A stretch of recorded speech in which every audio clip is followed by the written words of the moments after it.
नमस्कार साथियों, हिंदी ज्ञान अखाड़ा विद निशांत खुरपाल यूट्यूब चैनल पर आप सभी मित्रों का स्वागत है। दोस्तों, हम आज फिर से हाजिर हैं आपके लिए एक नई धुआंधार वीडियो लेकर के। साथियों, पिछली वीडियो में हमने आपको हिंदी साहित्य के इतिहास लेखन की पद्धतियों पर ट्रिक्स बताई थी, जो कि एक सरप्राइज़ वीडियो थी। वो हमने निश्चित नहीं किया था कि हम आपके लिए बनाएंगे, परंतु कुछ एक विद्यार्थियों ने कोचिंग लेनी थी और उनको डेमो चाहिए थी, और उन्होंने डेमो ली और उसके बाद उन्होंने कोचिंग भी ज्वाइन कर ली है। तो अब हम आज जो हमारी चर्चा का विषय है, जो कि हमारी पाठ्यक्रम की सीरीज़ चल रही है, जो आपके लिए यहाँ पर आपको बताया जा रहा है कि हिंदी साहित्य की किसी भी परीक्षा के लिए हमने एक पाठ्यक्रम तैयार किया है, जिसमें हमने ग्रामर भी ऐड कर दी है और हिंदी साहित्य को भी ऐड करा है। तो यहाँ पर जो आपको पाठ्यक्रम बताया जाएगा, हमारा वादा और दावा है कि आपको 25 से 30 प्रश्न यहीं से मिलेंगे किसी भी एग्ज़ाम में। आप स्वयं देख सकते हैं। यदि आपने हमारी अब तक की वीडियोस नहीं देखी, तो आप हमारे यूट्यूब चैनल पर जाकर के सभी वीडियोस देख सकते हैं। इस वीडियो के डिस्क्रिप्शन बॉक्स में भी आपको सभी वीडियोस का लिंक मिल जाएगा। साथियों, इससे पहले हमने चर्चा करी थी आदिकाल की, तो आज हमारी चर्चा का विषय है भक्तिकाल। यदि आपको वीडियो अच्छी लगती है तो इस चैनल को लाइक कीजिए, सब्सक्राइब कीजिए, शेयर कीजिए और अपने अन्य हिंदी मित्रों तक भी इस वीडियो को पहुंचाएं। तो आज की जो हमारी चर्चा का विषय है वो भक्तिकाल रहेगा। हमारे द्वारा सभी परीक्षाओं की तैयारी करवाई जाती है, चाहे वो NTA NET JRF हो, DSSB हो, मास्टर कैडर पंजाब हिंदी का एग्ज़ाम हो, NVS KVS किसी भी तरह का एग्ज़ाम हो हिंदी से संबंधित, उसकी हम कोचिंग देते हैं। यदि आपने उसकी कोचिंग लेनी है तो आप हमें व्यक्तिगत रूप से संपर्क कर सकते हैं। कोचिंग में आपको प्रतिदिन 1 घंटे की क्लास दी जाएगी, हमारे हैंड रिटन नोट्स आपको दिए जाएंगे और डेली आपके 2 टेस्ट होंगे, जिसमें एक ग्रामर का और एक लिटरेचर का होगा, प्लस संडे को एक मास्टर टेस्ट होता है। तो चलिए साथियों, अब हम चलते हैं सफलता का रामबाण हिंदी ज्ञान अखाड़ा विद निशांत खुरपाल के साथ। आपको आज करवाया जाएगा भक्तिकाल। तो साथियों, भक्तिकाल में जैसे कि हमने आपको बताया था कि कुछ काल हैं जिसमें, या सभी काल हैं जिनमें एक चीज़ समान रूप से आती है, जैसे पृष्ठभूमि, परिस्थितियाँ, प्रवृत्तियों को विशेषताएं भी कहा जाता है, और विभिन्न काव्य धाराओं को इसके अंतर्गत हम पढ़ेंगे। पृष्ठभूमि, परिस्थितियां और प्रवृत्तियां आपको आदिकाल में भी मिलेंगी, रीतिकाल में भी मिलेंगी और भक्तिकाल आधुनिक काल में भी मिलेंगी। इस भक्तिकाल में विभिन्न काव्य धाराओं को भी हमने पढ़ना है। मुख्यतः मध्यकाल जो है उसको 2 भागों में बांटा गया है। पूर्व मध्यकाल अर्थात जिसे भक्तिकाल कहा जाता है, उत्तर मध्यकाल अर्थात जिसे रीतिकाल का नाम दिया जाता है। तो जो मध्यकाल है उसको 2 भागों में बांटा जाता है। आपने याद रखना है पूर्व और उत्तर। यहाँ पर पूर्व और उत्तर दिशाएं नहीं है। पूर्व मीन्स पहले, उत्तर मीन्स बाद। पहले के हिस्से को क्या कहा जाता है? भक्तिकाल। और बाद के हिस्से को क्या कहा जाता है? रीतिकाल। उत्तर मध्यकाल को क्या कहा जाता है? रीतिकाल। सभी कालों की तरह भक्तिकाल की भी समय सीमा निर्धारित की गई है। संवत 1375 से संवत 1700 तक आचार्य रामचंद्र शुक्ल जी के अनुसार हमने आपको काल विभाजन, जो कालों की समय सीमा बताई है, उन्हीं के अनुसार बताई है, क्योंकि आचार्य रामचंद्र शुक्ल जो हैं, इनका हिंदी साहित्य में बहुत बड़ा नाम है और इनकी मान्यताओं को लेकर के आज भी शोधार्थी PhD कर रहे हैं और आगे भी होती रहेगी। तो इन्होंने समय का क्या बताया है भक्तिकाल का? संवत 1375 से संवत 1700 तक। अब हम आगे चलते हैं। अब भक्तिकाल जो है, भक्तिकाल को 2 शाखाओं में या 2 भागों में बांटा जाता है, निर्गुण और सगुण। कुछ विद्यार्थी सगुण को सरगुण बोलते हैं, तो वो आपका उच्चारण गलत हो जाएगा। निर्गुण और सगुण होता है, तो इसमें क्या विशेषता क्या होती है? निर्गुण जो होता है उसमें निराकार ईश्वर की आराधना की जाती है, निराकार ईश्वर को भक्ति का विषय बनाया जाता है। और जो सगुण है, सगुण में क्या होता है? आकार सहित। इसमें माना जाता है कि जो भगवान है, जो ईश्वर है, वह अवतार लेता है, आकार है उसका, और उसे हम अवतार के रूप में पूजते हैं, जैसे कि राम और श्री कृष्ण भगवान। निर्गुण जो धारा है, निर्गुण को भी आगे दो भागों में या दो शाखाओं में बांटा जाता है। निर्गुण धारा को ज्ञानाश्रयी शाखा और प्रेमाश्रयी शाखा कहा जाता है। अब जो ज्ञानाश्रयी शाखा का प्रतिनिधित्व या प्रतिनिधि कवि जो है वो कबीर करते हैं, और प्रेमाश्रयी शाखा का प्रतिनिधित्व जायसी के द्वारा किया जाता है। यह जो निर्गुण धारा को ज्ञानाश्रयी शाखा और प्रेमाश्रयी शाखा नाम दिया है, इस पर प्रश्न ज़रूर बनता है। आपने याद कर लेना है कि यह नाम आचार्य रामचंद्र शुक्ल जी ने दिया है। निर्गुण धारा को दो भागों में बांटा है, ज्ञानाश्रयी शाखा और प्रेमाश्रयी शाखा। यह दोनों नाम किसके द्वारा दिए गए हैं, तो आपने याद रखना है, दोनों नाम आचार्य रामचंद्र शुक्ल द्वारा दिए गए हैं। तो विद्यार्थियों आगे चलते हैं। ज्ञानाश्रयी जो शाखा है इसको संत काव्य भी कहा जाता है। ध्यान रखना है, ज्ञानाश्रयी शाखा को संत काव्य भी कहा जाता है, प्रेमाश्रयी को सूफी काव्य भी कहा जाता है। ज्ञानाश्रयी और प्रेमाश्रयी शाखा जो नाम है यह आचार्य रामचंद्र शुक्ल जी ने दिया है, बहुत इम्पोर्टेंट है। और इसी के साथ संत काव्य और सूफी काव्य नाम दिया है। ज्ञानाश्रयी को संत काव्य और प्रेमाश्रयी को सूफी काव्य जो नाम दिया है, इस पर प्रश्न पूछा जाए तो आपका उत्तर होगा राम कुमार वर्मा ने दिया है। ऐसा नाम वाला प्रश्न ज़रूर पूछा जाता है, सभी परीक्षाओं में पूछा जाता है। राम कुमार वर्मा का हिंदी साहित्य में बहुत बड़ा नाम है। हिंदी साहित्य का आलोचनात्मक इतिहास 1938 इनका इतिहास ग्रंथ है। तो जिन विद्यार्थियों को जो यह राम कुमार वर्मा का ग्रंथ याद नहीं होता, तो उनके लिए हमने क्या करा है, उनके लिए हमने एक ट्रिक बना दी है। ट्रिक क्या बनाई है कि जब राम जी ने सीता को छोड़ा था तो क्या हुआ था, राम जी की लोगों द्वारा आलोचना की गई थी। तो आलोचना से आलोचनात्मक इतिहास किसका हो जाएगा, राम कुमार वर्मा जी का। या फिर राम के कुमारों, अर्थात राम के कुमार कौन थे, लव और कुश ने क्या करा था, सीता मैया के त्याग पर या उनकी क्या करी थी, आलोचना करी थी। तो आलोचनात्मक इतिहास किसका हो गया, राम कुमार वर्मा का। छात्रों, विद्यार्थियों और मित्रों, आपको इसी तरह की ट्रिक्स हमारी कोचिंग में बताई जाएंगी। यह सिर्फ एक तरह की डेमो है, कोचिंग में आपको बड़ी अच्छी अच्छी ट्रिक्स बताई जाएंगी। जैसे कि आपको पद्धतियों पर ट्रिक्स बताई है, मेरा आपसे वादा और दावा है ऐसी आपको ट्रिक कहीं भी यूट्यूब चैनल पर या किसी एकेडमी में नहीं दी जाएगी। अगर आप कोचिंग लेना चाहते हैं तो हमसे संपर्क कर सकते हैं। तो राम कुमार वर्मा ने क्या लिखा है, हिंदी साहित्य का आलोचनात्मक इतिहास। कब लिखा है, 1938। और राम कुमार वर्मा एकांकीकार के रूप में भी बहुत प्रसिद्ध हैं। बादल की मृत्यु क्या है, इनकी एकांकी है, बड़ी ही महत्वपूर्ण एकांकी है इनकी। अब आगे चलते हैं। इन धाराओं में कवि विशेष रूप से पूछा गया है। ज्ञानाश्रय या संत काव्य से कबीरदास, कबीर की रचना बीजक। अब कवियों पर प्रश्न बड़े आते हैं, इन जो प्रतिनिधि कवि हैं। अब कबीर की रचना कौन सी है, बीजक नाम से है। कबीर की भाषा को पंचमेल खिचड़ी, बहुत से यूट्यूब चैनल और पुस्तकों में आपको गलत बताया जाता है। कबीर की भाषा को पंचमेल खिचड़ी श्याम सुंदर दास ने कहा है। आचार्य रामचंद्र शुक्ल ने कबीर की भाषा को सदुक्कड़ी कहा है। और हजारी प्रसाद द्विवेदी ने कबीर को वाणी का डिक्टेटर कहा है।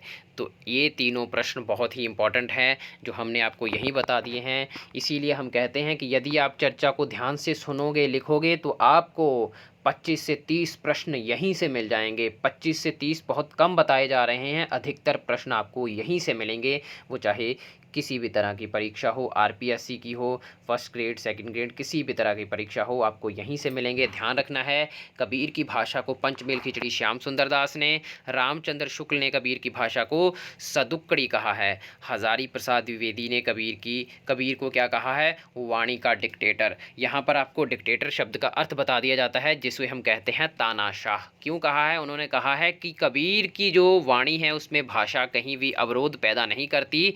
उन्होंने जैसा चाहा भाषा को दरेरा दे करके, मरोड़ करके अपनी बात कह ली है। इस कारण उन्होंने वाणी का डिक्टेटर कहा है कबीर को। आपको यहाँ पर ऐसे ऐसे तथ्य बताए जाएंगे जो आपको किसी अध्यापक द्वारा नहीं बताए जाएंगे, वो सिर्फ आपको यहीं पर मिलेंगे। हमारे चैनल को लाइक कीजिए, सब्सक्राइब कीजिए और शेयर कीजिए। कबीर अनपढ़ थे, उनकी पंक्ति है, मसी कागद छुओ नहीं, कलम गहो नहीं हाथ। यह पंक्ति परीक्षा में पूछी जाती है, आ जाए तो बता देना है। निशान सर ने बोला था कबीरदास की थी। अर्थ क्या है कि कबीर अनपढ़ थे। कबीर क्या थे?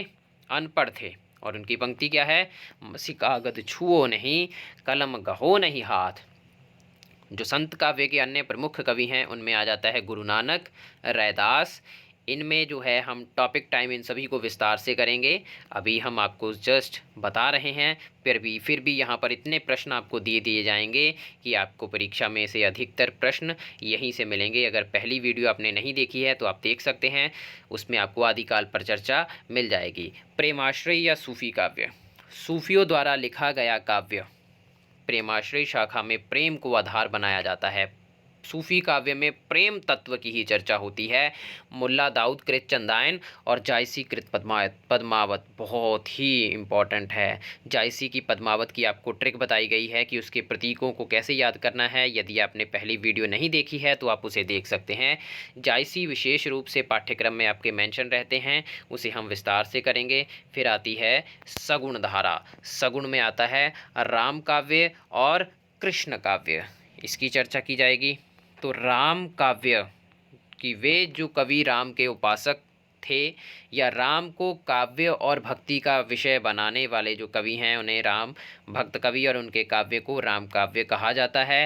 राम काव्य में सबसे बड़ा नाम तुलसीदास का है। बहुत ही इम्पोर्टेंट तथ्य है कि राम काव्य में सबसे बड़ा नाम तुलसीदास का है। तुलसीदास का ग्रंथ है रामचरितमानस, जो कि महाकाव्य है। इसमें 7 कांड है। 7 कांडों को कैसे याद करना सीक्वेंस में, आपको इसकी ट्रिक पहले ही दे दी गई है। बाक सलू, बी से बाल कांड, ए से अयोध्या कांड, फिर ए से अरण्य कांड, के से किष्किंधा कांड, एस से सुंदर कांड, एल से लंका कांड और यू से उत्तर कांड।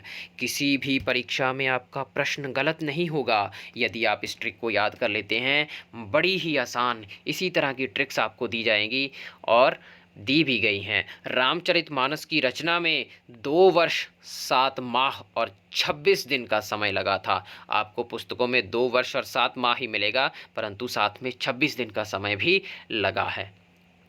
तुलसीदास समन्वयवादी कवि थे। समन्वयवादी होता है मिला करके चलने वाला, समन्वय करने वाला, अर्थात उन्होंने राजा प्रजा का, अमीर गरीब का समन्वय किया है।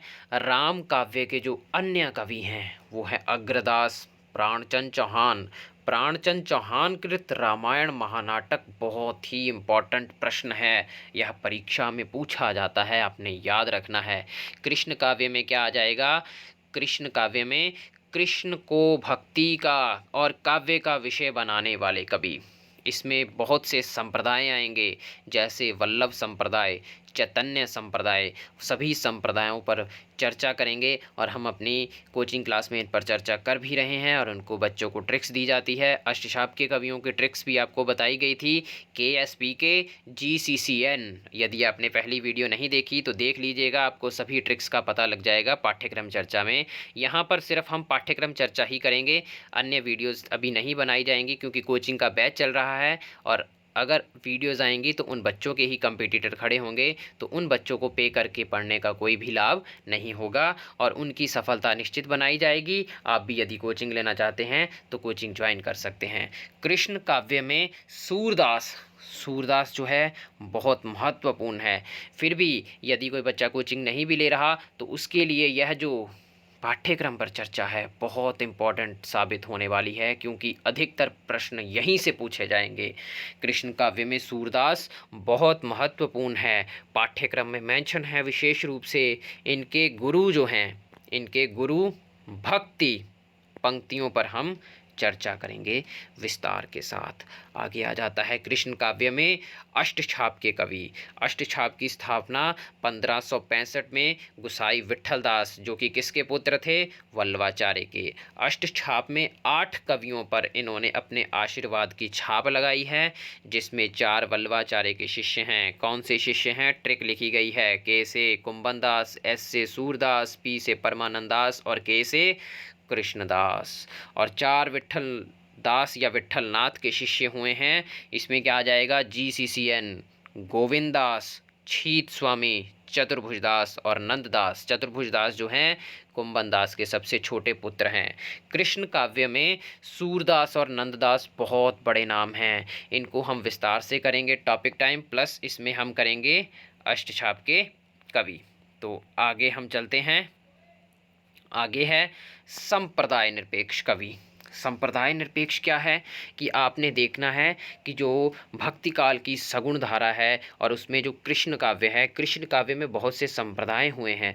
अधिकतर कवियों ने इन संप्रदायों में दीक्षा ले रखी थी और इसकी मान्यताओं के अनुरूप ही वो क्या कर रहे थे, काव्य रचना कर रहे थे। अब भक्ति काल में संप्रदायों से अलग हटकर रचना करने वाले संप्रदाय निरपेक्ष कवियों के अंतर्गत आ जाते हैं। ये कवि किसी संप्रदाय विशेष में नहीं मानते कि यह किसी संप्रदाय को नहीं मानते हैं। इनमें प्रमुख रूप से आ जाएगा मीराबाई जी आएंगी, रसखान और रहीम। वेरी वेरी इम्पॉर्टेंट, तीनों ही वेरी वेरी इम्पॉर्टेंट है। मीराबाई की भक्ति किस प्रकार की थी, आपको परीक्षा में पूछा जाएगा तो आपका उत्तर होगा मीराबाई की भक्ति माधुर्य भाव की थी। इन्होंने किसकी उपासना की, इन्होंने कृष्ण की उपासना की। संप्रदाय से अलग रही, किसी संप्रदाय में दीक्षा नहीं ली। रचनाएं इनकी हैं राग गोविंद, नरसी जी का मायरा या नरसी जी रो मायरो, दो तरह से आपको लिखा मिलेगा। रसखान बहुत ही इम्पोर्टेंट है, रसखान बहुत। आगे आता है रसखान। रसखान मुसलमान होकर के इन्होंने कृष्ण काव्य की रचना की है और कृष्ण की भक्ति की है। इनकी रचनाएं हैं प्रेम वाटिका और दान लीला। रसखान के संबंध में भारतेंदु जी ने एक पंक्ति कही है कि इन मुसलमान हरिजनन पर कोटिन हिंदू वारिये। कहीं कहीं पर आपको कोटिक मिलेगा, परंतु इन मुसलमान हरिजनन पर कोटिन हिंदू वारिये कि यह ऐसे मुसलमान कवि हैं जिन पर हजारों करोड़ों हिंदुओं को वारा जा सकता है। इन्होंने मुसलमान होकर के कृष्ण की भक्ति की है। प्रेम वाटिका और दान लीला इनकी बहुत ही इम्पोर्टेंट रचनाएं हैं। इसके बाद आता है तीसरे नंबर पर रहीम। पूरा नाम इनका है अब्दुल रहीम खान खाना। आपको परीक्षाओं में पूछ लिया जाता है कि रहीम का पूरा नाम क्या है, तो रहीम का पूरा नाम है अब्दुल रहीम खान खाना। ये स्वभाव से दानशील थे। कृष्ण काव्य की रचना की है। रचनाएं इनकी है रहीम दोहावली, नगर शोभा। इन तीनों कवियों को हम टॉपिक टाइम विस्तार के साथ करेंगे। साथियों, यदि आपको आज की वीडियो अच्छी लगी है तो आपने इसको लाइक करना है, सब्सक्राइब करना है हमारे चैनल को और शेयर करना है। अगली वीडियो में हम आपके लिए लेकर के आएंगे पाठ्यक्रम चर्चा के अंतर्गत हिंदी साहित्य में रीतिकाल के ऊपर चर्चा करेंगे। आपको इतने प्रश्न दे दिए जाएंगे इस पाठ्यक्रम चर्चा में जिससे कि आपकी परीक्षा में आपको 25 से 30 और 30 से 35 ज़्यादा से ज़्यादा भी आप लगा सकते हो, क्योंकि हमने पूर्ण रूप से पूरी चर्चा करनी है और सब कुछ आपको यहीं ही मिलेगा। यहाँ पर हमारे द्वारा ऑनलाइन कोचिंग यदि आप चाहते हैं तो आप अभी संपर्क कर सकते हैं। NTA NET JRF DSSB master cadre या हिंदी से संबंधित किसी भी एग्ज़ाम के लिए आप हमें संपर्क कर सकते हैं। हिंदी ज्ञान अखाड़ा विद निशांत खुरपाल चैनल के साथ बने रहें। जय हिंद, जय भारत।